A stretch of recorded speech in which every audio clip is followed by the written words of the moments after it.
Halo Sobat Kongres, jumpa lagi di Kongres LPM Cipondo Indah. Kali ini kita Kongres kedatangan tamu dari Rumah Doa Santo Antonius di Polres Indah, tepatnya di Blok C, oleh Pak Ketua RDA, Pak Joko.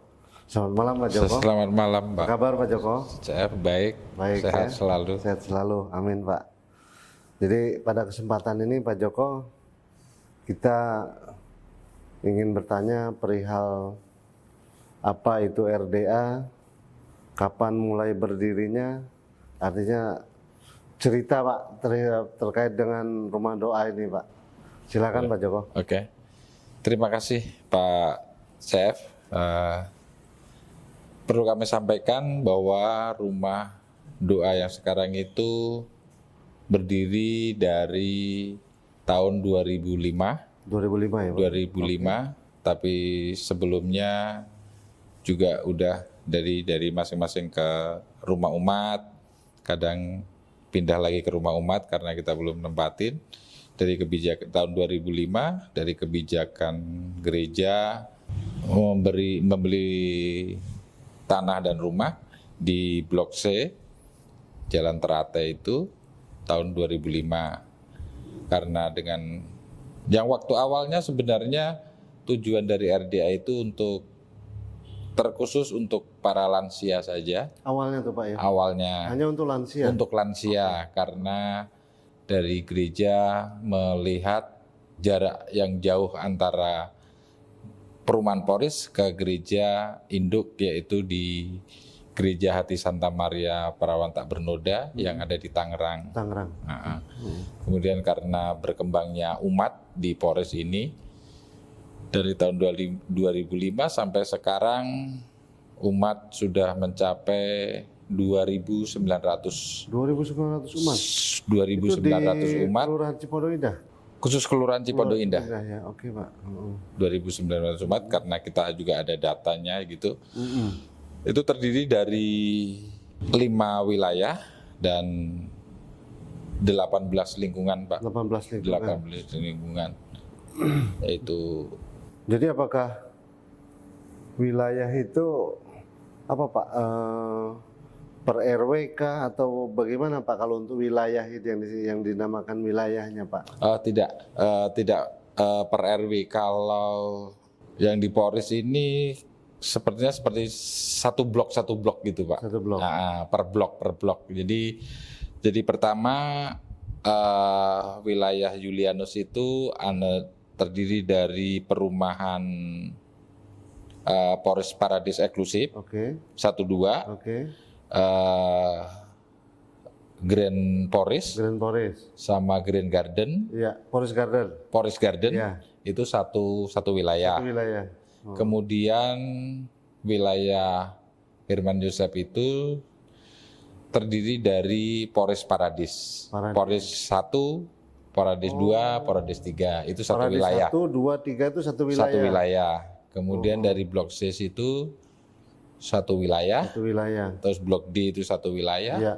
Terus Blok H dan Blok F itu GHF itu dari satu wilayah. GHF. Jadi semuanya ada 5 wilayah.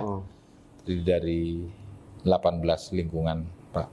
Jadi dari wilayah itu tadi diperkecil menjadi lingkungan. Tiap-tiap lingkungan, iya. Oke.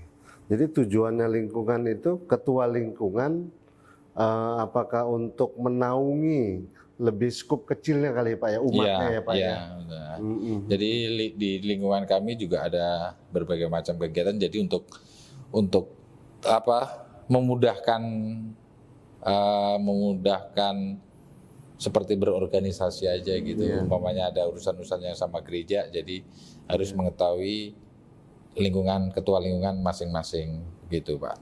Yang lebih menarik tadi kan awalnya itu tujuannya untuk lansia tuh Pak Joko ya. Iya.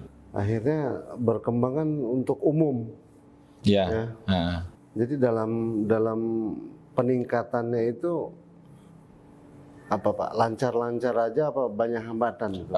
Jalanannya Pak Joko? Puji Tuhan, mulai 2005 itu kita berjalan dengan lancar. Pertama karena adanya toleransi yang tinggi, Pak. Toleransi yang tinggi di sekitar RDA situ. Karena kita juga tidak memungkinkan itu di dalam komplek perumahan ya. Tapi kalau kita ada acara hari-hari besar gitu, mereka mensupport kita. Dengan tidak melupakan, kita juga nggak semaunya sendiri. Artinya gitu. dari lingkungan sekitar pun mendukung sekali, mendukung sekali hingga sampai saat ini, mulai dari pengurus RW, RT dan masyarakatnya guyup selalu ya, Pak, mendukung, ya? Guyup ya. Berarti kalau dari 2.900 umat, Pak, ini masuk kepada anggaran, Pak. Apakah memang ada iuran dari umat kah, atau memang dari tingkat yang lebih tinggi nih, Pak Joko? Kalau mengenai anggaran, terutama untuk operasional di RDA itu, selain dari kita kolektor itu yang namanya apa ya? Kalau ini apa? Kalau bahasa di kita apa, berdana atau bagaimana, Pak? Kayak macam kotak itu tapi diedarin pada waktu kebaktian. Pada waktu kebaktian itu saja. Tapi juga tidak menutup kemungkinan itu dari gereja induk kita yang ada di Tangerang. Misalnya untuk pembangunan yang memerlukan anggaran tinggi gitu, kita. Artinya kalau untuk program-program yang lebih besar memang dari induk. Dari induk. Kalau untuk operasional di internal dari kolektif tadi ya, Pak Joko ya. Dan program-program, semua program kita juga mengikuti program dari gereja induk. Dari induk ya. Jadi kalau melihat peningkatan umat Katolik di Poris Indah ini dalam setiap tahunnya bagaimana, Pak? Apakah dia meningkat atau dia datar aja, Pak, kalau dari grafik, Pak Joko? Kalau menurut dari grafik paling meningkat di tahun 2002-2003 itu meningkat karena mungkin juga banyaknya pembangunan baru ya. Pengembangan baru kayak seperti Polres eksklusif itu kan. Itu kita menambah jadi satu lingkungan gitu.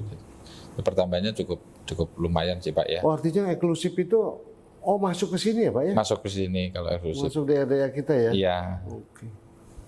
Terus dari sekian banyak umat itu, Pak Joko sebagai ketua RDA gitu ya, Pak ya? Bagaimana, Pak?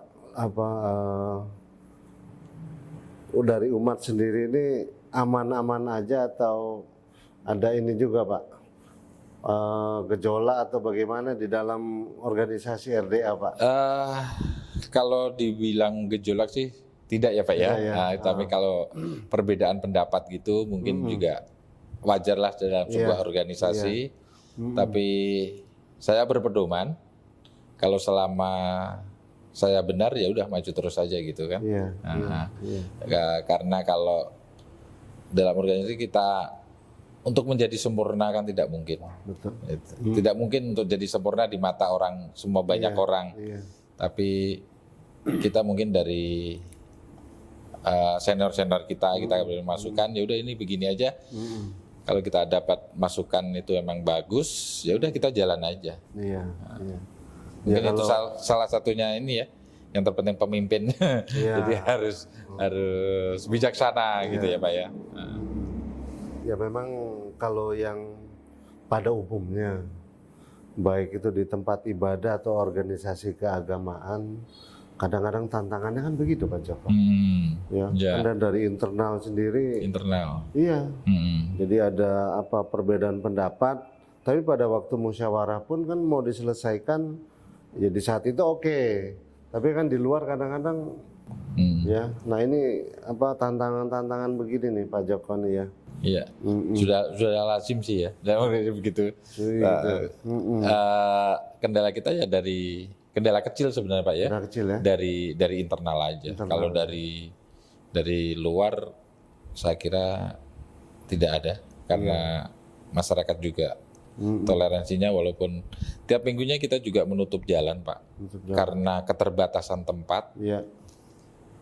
Kita menutup jalan dari dua sisi. Dan puji Tuhan juga masyarakat sekitar itu walaupun terganggu tapi mereka welcome aja. Nggak masalah Itu, berarti, Pak. iya, itu indahnya toleransi. Jadi dalam seminggu kebaktian berapa kali? Satu Pak? kali, Satu tiap kali. Sabtu sore. Sabtu sore. Sabtu sore aja jam 5, Pak. Apa kita bisa sebutnya misa gitu ya Pak ya? Misa, Misa kalau di ya? kita namanya misa ya. Jadi apakah dalam satu kali misa itu apa seluruh umat? Hmm, Apa bagaimana Pak?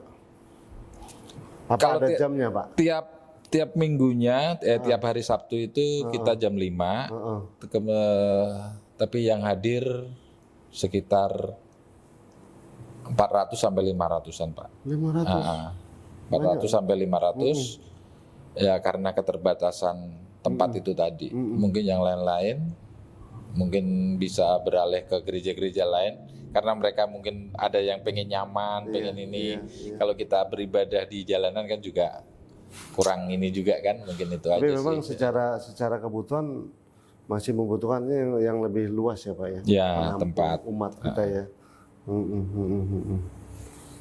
Jadi kalau masuk ke program Pak Joko di RDA, apakah memang program ini dibuat oleh Pak Joko sama tim yang ada di RDA, ataukah memang ada program khusus yang dari Gereja Induk Pak Joko? Kalau untuk program ada kebanyakan dari program Gereja Induk, Gereja Induk. Gereja Hati Santa Maria Tak Bernoda di Tangerang.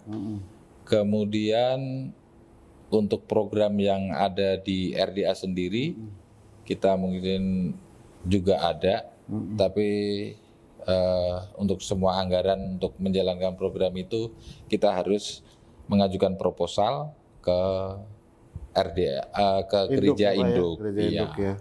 Karena aturannya di kita begitu, tidak boleh berjalan sendiri. Hierarkinya jelas Iya. kalau di Katolik ya Pak ya. Kalau kita masuk ke dalam program itu lebih kepada program apa Pak Joko? Ada program sosial, Ada ya, sosial. ada program UMKM juga ada, kemudian program-program rohani. Sebenarnya itu kegiatan sosial dan rohani, seperti itu aja sih Pak ya. Kalau sosial itu apakah umat Pak Joko ada yang sakit, ada dirawat di rumah sakit, ada kunjungan begitu ya Pak ya? Kalau untuk orang sakit, kunjungan biasanya dilakukan seininya ya Pak, dilakukan oleh masing-masing lingkungan. Tapi kalau dari luar lingkungan, dari luar wilayah, yang kenal mendengar itu pasti kan di-share di grup WA. Itu pasti mereka ada dana sendiri dari lingkungan. Kemudian kalau dari gereja untuk rawat inap, kita biaya kamar aja itu dapat dari gereja. Dari gereja. Umat itu di kamarnya itu ya dari Gereja Induk? Iya, dari Gereja Induk. Sepanjang mereka sudah mempunyai kartu keluarga. Kartu keluarga. Gereja. Oh, kartu keluarga Kartu gereja. keluarga gereja. Beda ya Pak sama kartu keluarga yang pemerintah? Beda. Jadi Beda. kita umat Katolik KAJ, Heeh. Keuskupan Agung Jakarta itu punyai 2 kakak, Pak. Jadi satu kakak dari pemerintah, Iya. keduanya kakak dari gereja. Dan kakak dari gereja itu pun juga udah online juga Udah online, sistemnya, iya. Oh, artinya udah mengadopsi dari Induk untuk digitalnya Pak ya? Iya. Jadi semuanya udah digital. Untuk program-program pun kita juga untuk program anggaran itu kita juga sistemnya udah digital semua Pak. Jadi untuk ini tahun 2003, nanti di bulan November Desember itu kita udah menyusun untuk program tahun 2023 berikut anggarannya. Nanti kita sampaikan ke Gereja Induk. Nanti kita bahas di situ apa yang disetujui, apa yang enggak. Itu baru. Ini kan di tahun 2024. Berarti Bapak udah mulai menyusun untuk program di 2025. Iya, nanti di akhir November Desember. Artinya udah di-upload ke sistem yang di Induk gitu. Iya. Oke. Hebat berarti Pak. Pas hari pelaksanaannya kita tinggal ngajuin proposal. Iya. Ngajuin proposal baru tinggal disetujuin gitu. Oh, berarti pada waktu masuk perencanaan program kepada selama gereja 1 itu, tahun 1 tahun Dari gereja itu Kita evaluasi. presentasikan dulu. Oh, dipresentasikan. Kita presentasikan dulu. Baru setelah itu beliau-beliau di gereja itu evaluasi. Evaluasi. Iya begitu. Oke, baru ditetapkan, anggaran ditetapkan, salurkan. Pas hari kegiatannya baru disalurkan. Baru disalurkan. Begitu. Berarti hebat ini sistemnya Pak Joko. Jadi dari apa? Dari hal ini kan hal positif yang bisa kita ambil apa kartu keluarga tadi ya Pak ya. Ya. Jadi memang semua umat yang ada itu terdata semua. Terdata. Misalnya satu rumah suami, istri, anak ada 2 itu semua ada di dalam. Semua ada di. Bagi yang Katolik ya Pak. Iya. Jadi ini kartu keluarga yang ada di Katolik. Di bawah RDA tadi. Iya.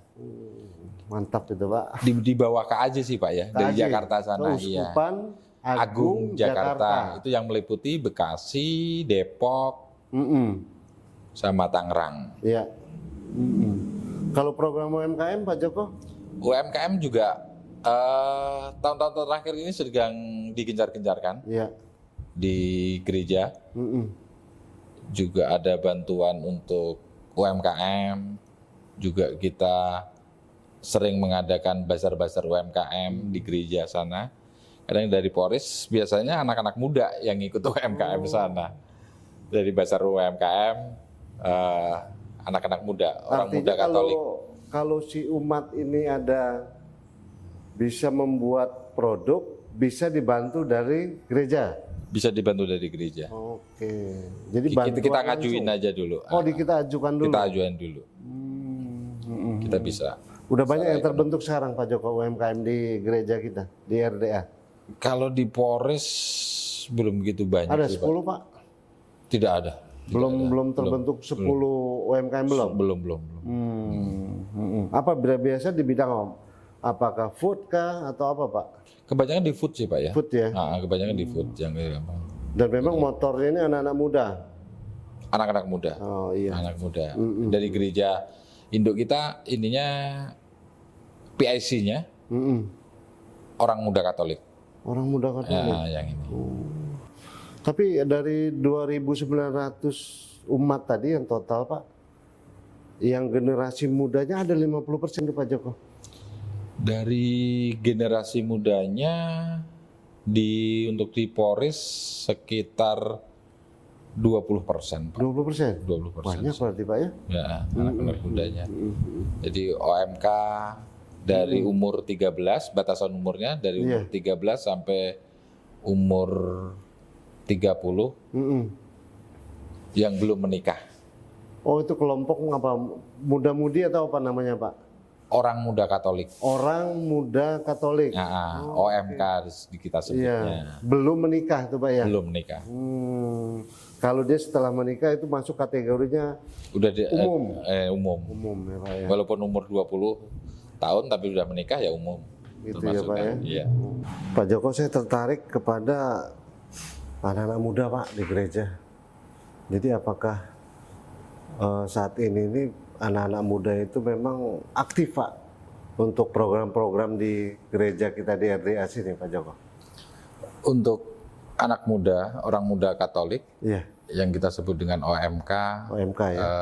Puji Tuhan Pak, mereka sangat aktif sekali dengan berbagai macam kegiatannya, dari mengikuti UMKM tadi yang pernah saya sebutkan, juga dalam kerohanian dia juga mengadakan ziarah biasanya kalau di umat Katolik kita ziarah ke gua-gua Maria di sekitar Jabodetabek dan di luar kota juga.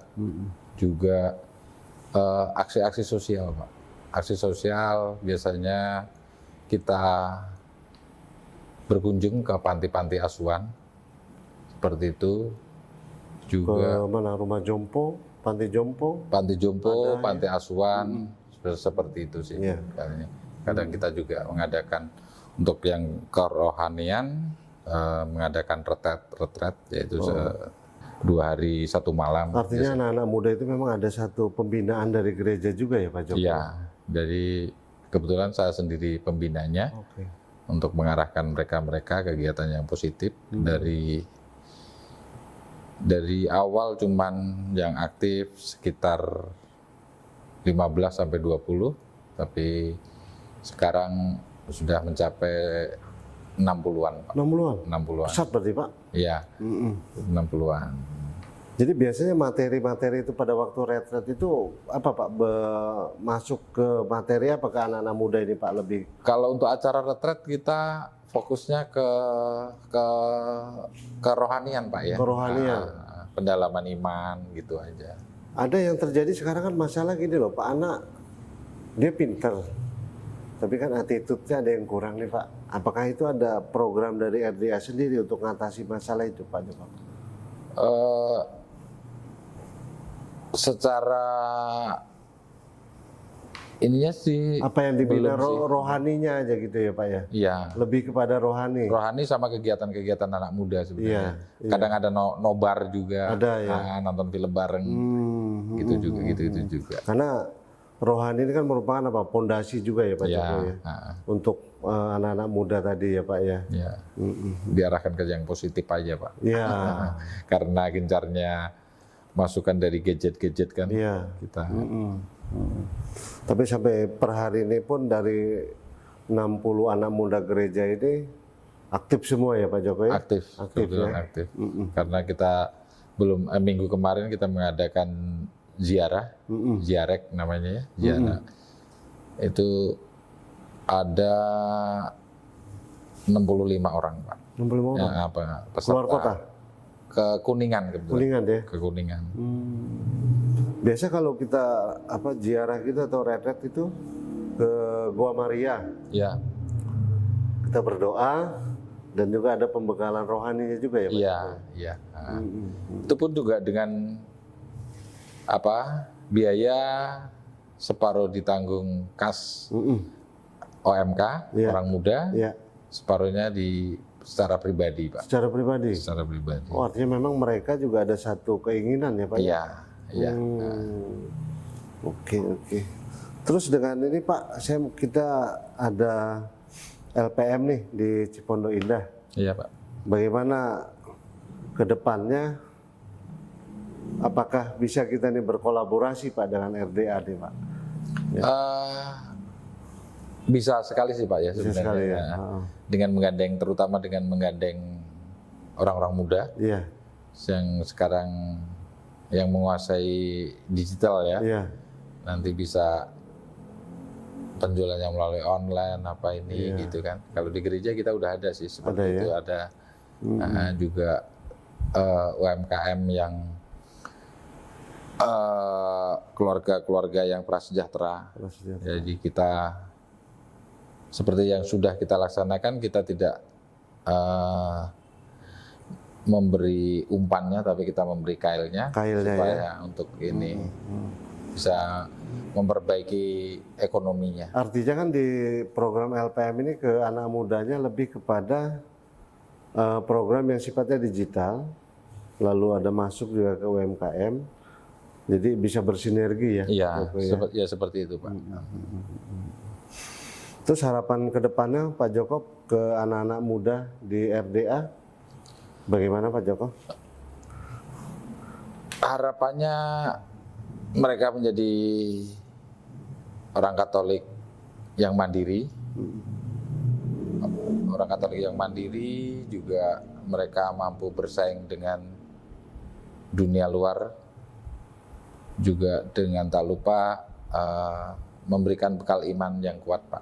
Karena fondasi utama kita di dunia ini iman dulu. Iman dulu Pak ya. Iman. Jadi kita bisa merubah pola pikir juga, mental. Situ itu aja sih Pak. Iya. Ya kadang-kadang ya memang iman itu fondasi yang paling mendasar ya Pak Joko. Betul. Jadi sebelum kita melakukan langkah berikutnya, iman dulu yang dikuatkan. Begitu Pak Joko ya. Kalau di dalam ajaran Katolik ada kesana juga ya Pak. Iya, iya betul. Fondasinya ya. Juga di anak muda sering terjadi pelatihan-pelatihan seperti bisnis, seperti macam-macam yang secara prakteknya untuk kewirausahaan itu Wirausaha. biasanya sering juga di Ada gereja kelas mengadakan. sendiri atau bagaimana Pak? Kenapa, Pak? Ada kelas sendiri, Eh, waktu sendiri dalam di luar waktu kebaktian. iya, di luar Ada ya? di luar waktu kebaktian, Pak. Ya memang dikhususkan buat anak-anak muda. Anak-anak muda. Mantap itu Pak. Dan memang impact-nya pun sudah ada tuh, dia muncul di UMKM tadi ya Pak Joko ya. Iya, Pak. Seperti itu. Jadi kalau kita fokus kepada sinergi tadi antara RDA dengan LPM di bidang UMKM tadi, bagaimana pendapat Pak Joko itu? Saya setuju sekali sih, Pak ya. Iya. Setuju sekali. Oh. Karena dari ajaran gereja juga kita tidak boleh inklusif ya, Pak. Kita harus berbaur dengan Berbaur, ya. dengan masyarakat, terutama di masyarakat sekitar, untuk berbaur dalam hal apapun, apa dalam bekerja sama, dalam ekonomi maupun dalam kegotong royongan, Iya. kita juga anjurannya seperti itu. Iya. Jadi tidak menunggu kerumunan sekali. Untuk dari LPM nanti bisa bekerja sama dengan orang-orang muda terutama ya Pak ya. Apa kasih petuah kita Pak, anak-anak muda di LPM ini Pak, dari Katolik sendiri Pak, satu kalimat yang menyejukkan gitu Pak. Waduh. Terlalu ini Pak kalau petuah ya. Iya. Cuman hanya yang saya kerjakan selama ini Iya. buat anak-anak muda itu kalian harus mandiri. Buat kegiatan pun juga harus mandiri. Jangan minta ke orang tua. Biasanya organisasi anak muda kan minta donatur ke lingkungan segitu kan. Iya. Anjurkan dari awal kamu harus usaha sendiri, harus mandiri. Juga setiap kegiatan harus izin orang tua. Dengan mandiri nanti kita juga belajar buat pribadi ke depannya nanti. Karena Pak, untuk gitu. bekal mereka semua tuh ya Pak ya. Iya, iya begitu Pak. Terakhir Pak Joko, dari obrolan kita kali ini,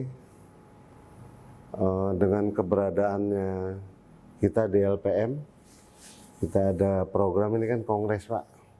Artinya kita ngobrol santai, membahas masalah-masalah lingkungan.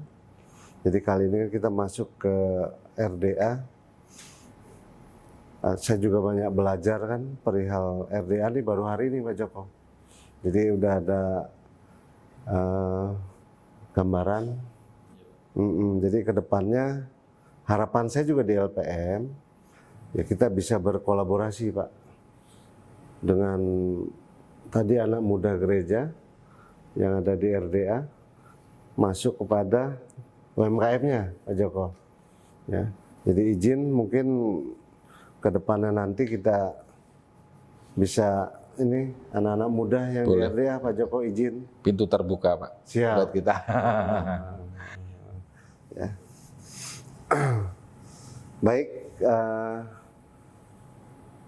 kali ini obrolan kita dengan Pak Joko dari Rumah Doa Santo Antonius ya Pak Joko ya. Rumah Doa Santo Agustinus. Rumah Doa Santo Agustinus di Poris Indah. Poin penting yang kita bisa ambil bahwa toleransi harus terus kita jaga dari semua umat beragama yang ada di Cipondo Indah ini. Untuk anak-anak muda tetap belajar mandiri Pak Joko ya. Jadi untuk menggapai masa depan yang lebih cerah, menjadi manusia, artinya menjadi anak-anak muda yang hebat ke depannya. Demikian episode kali ini. Terima kasih Pak Joko telah Terima hadir kasih, di Pak. Kongres. Ya, terima kasih. Kita akhiri. Selamat malam.